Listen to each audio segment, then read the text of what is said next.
সোমবার উল্টো রথের পবিত্র মুহূর্তে সাড়ম্বরে খুঁটি পুজোর মাধ্যমে শুভ সূচনা হয়ে গেল ৩৩ পল্লীর সর্বজনীন দুর্গোৎসবের। এবছর এই পুজো ২৪তম বর্ষে পদার্পণ করতে চলেছে। তবে শুধু খুঁটি পুজোই নয়, বরং এদিন তাঁদের ব্যানারও উন্মোচন করা হয়। এবছর তাঁদের ভাবনা কোহিনূর। উদ্যোক্তা হাবু সাহার আশা, এবছরও তাদের পুজো দেখতে ভিড় জমাবেন ৮ থেকে ৮০। আর কয়েকদিন পর থেকে শুরু হয়ে যাবে পুজোর কাজ। পাশাপাশি এদিন স্বেচ্ছায় রক্তদান শিবিরেরও আয়োজন করা হয়। আগত প্রত্যেক অতিথির হাতে তুলে দেওয়া হয় নতুন চারা গাছ। বার্তা একটাই, সুস্থ পরিবেশ বজায় রাখা। কোহিনূর, আমাদের থিমের নাম কোহিনূর এবং সম্রাটের হাত দিয়ে, সম্রাট চট্টোপাধ্যায়ের হাত দিয়ে এটা বেজে উঠবে এবার ৩৩-এর পল্লী। এবছরও আমাদের কাছে নতুন আর্টিস্ট, নতুন শিল্পী, অনেক ভালো ভালো কাজ করেছে গত বছরগুলোতে। আমাদের দৃঢ় বিশ্বাস এই ৩৩ পল্লীর সুনাম অনুযায়ী ও এবছরও ৩৩ পল্লীকে একটা ভালো কিছু উপহার দেবে এবং ৩৩ পল্লীতে যত দর্শনার্থী আসে তারা প্রত্যেকবারের মতো এবারও নতুন কিছু পাবে। এবছর নতুন একটা ভাবনা, উল্টো রথের রথসজ্জা প্রতিযোগিতা। হ্যাঁ, এটা নতুন ভাবনা নয়, এটা আমাদের খুঁটি পুজো প্রত্যেক বছরই এই উল্টো রথের দিনই হয় এবং উল্টো রথের দিন আমরা শুধু খুঁটি পুজো করি না, তার সঙ্গে আমরা মানুষের সাথে, মানুষের পাশে থাকার জন্য আমরা রক্তদান করি। আমরা রক্তদান শিবির চলছে অলরেডি এর মধ্যে ৩৯ জন রক্ত দিয়ে দিয়েছে এবং বৃক্ষরোপণ করেছি। যেরকম ইন্দ্রদেব যেভাবে রুষ্ট হয়ে আমাদের গরম আবহাওয়া তৈরি করেছে, সেখান থেকে বাঁচার জন্য আমরা চাই যে প্রতিটা মানুষ অন্তত একটা করে বৃক্ষরোপণ করি তার বাড়িতে। তাহলেই আমার মনে হয় যে এই প্রকোপ থেকে আমরা বাঁচতে পারবো।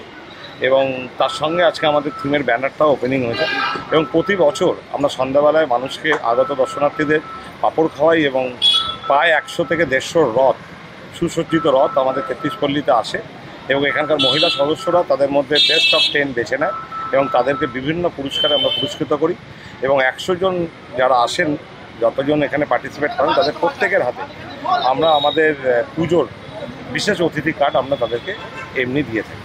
দেখুন, অভিজ্ঞতা আমার, প্রথমে আমি ২০১৩ সালে আমি পঞ্চায়েত সদস্য ছিলাম, ২০১৮-তে যে পঞ্চায়েত সমিতিতে, ২০২৩-এ জেলা পরিষদ। আর আমাদের প্রিয় মুখ্যমন্ত্রী মমতা বন্দ্যোপাধ্যায় আর সকলের নয়নের অভিষেক বন্দ্যোপাধ্যায় আরামবাগ লোকসভার জন্য আমার উপরে ভরসা করেছিলেন। আমি কৃতজ্ঞ, সর্বোপরি আমি কৃতজ্ঞ আরামবাগ লোকসভাবাসীর কাছে, যারা দুহাত ভরে আশীর্বাদ দিয়ে আমাকে সংসদে পাঠিয়েছে। দারুণ একটা অভিজ্ঞতা, মানুষের জন্য কাজ করতে পারা। দেখুন, দেশ ও দশের জন্য কাজ করতে পারা, মানুষ হিসেবে জন্মে এটা একটা বড় প্রাপ্তি, একটা বিরাট বড় প্রাপ্তি। অনেকটা চড়াই উতরাইও ছিল, অনেকটা। দেখুন, জীবনে চলতে গেলে চড়াই উত্তর ভাই থাকবেই। আর জীবন তো সরলীকরণ নয়, চড়াই উত্তরের মধ্যে দিয়ে জীবনযাপনটা যাওয়াটা আলাদা একটা মাত্রা পায়।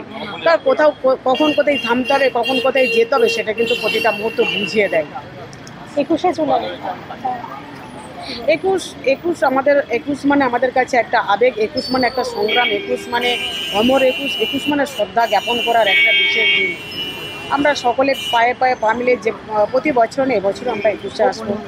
২১-এর থেকে যে বার্তা আমাদের মুখ্যমন্ত্রী দেবেন, সেটা আমরা অক্ষরে পালন করবো আশা রাখি।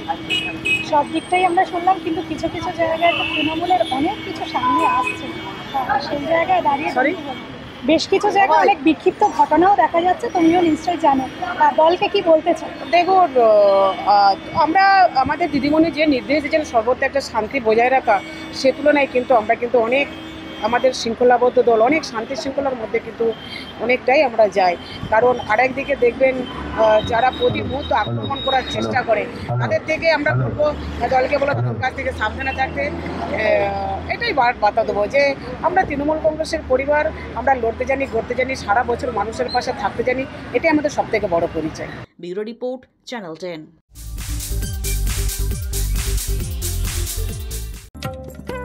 রথযাত্রা ঠিক ৯ দিন পর পালন করা হয় উল্টো রথযাত্রা।